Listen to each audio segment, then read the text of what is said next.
Tere, minu nimi on Kätlin Kuld ning see on minu iseseisev töö aines rakendusstatistika. Selle töö eesmärk on statistilise andmetöötluse tarkvara kasutamine ning minu valikuks osutus IBM-i SPSS.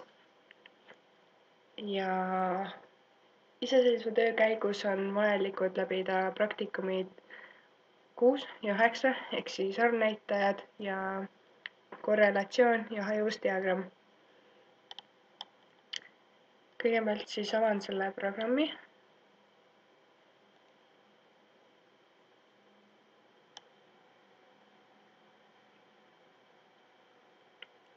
Ja panen õige valiku. Selline näeb siis see programm välja. Kõigepealt siis impordin andmed, mis on mul eelnevalt tehtud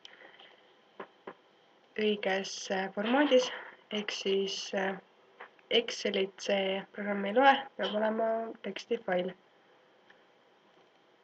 Mul on siis tehtud CSV failiks. Siin tulevad kriteeriumid, mille järgi neid andmeid sisse tõmmata ning siin tuleb ära öelda, et üleval on ka nimetuse rida. Siin on siis eelvaade kõigepealt nendest asjadest, mis sisse tõmban.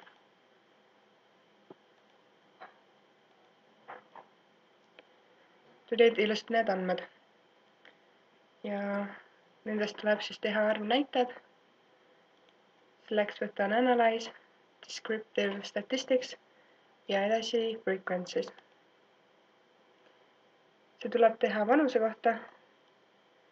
Siit võtan valiku Statistics. Võtan kõik vajaminevad asjad.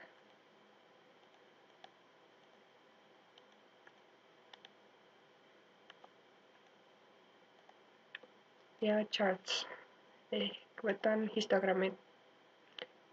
Ja siin on juba näidatud, et ei ole protsentides.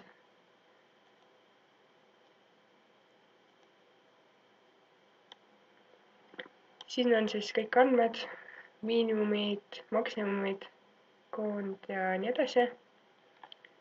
Siin on näidatud need andmed ja siin on tulpdiagramm andmete põhjal.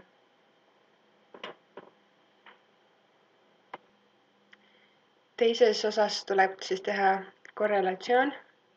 Selleks avan jälle faili, kus on mul andmed, mis on jällegi CSV formaadis. Ütlen talle jällegi ära, et mul on nimerida üleval. Ja siit eest tuleb veel linnukega ära võtta. Nüüd on andmed olemas ja tuleb võtta Analyze, Correlate ja Bivariate. Mul on siis vaja õpilaste keskmist hinnet ja puudumiste arvu. Ja siin on kõik okei.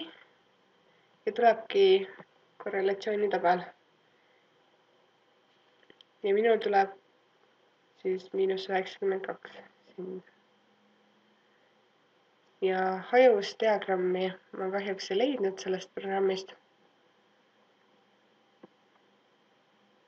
Ja aitäh kuulamast!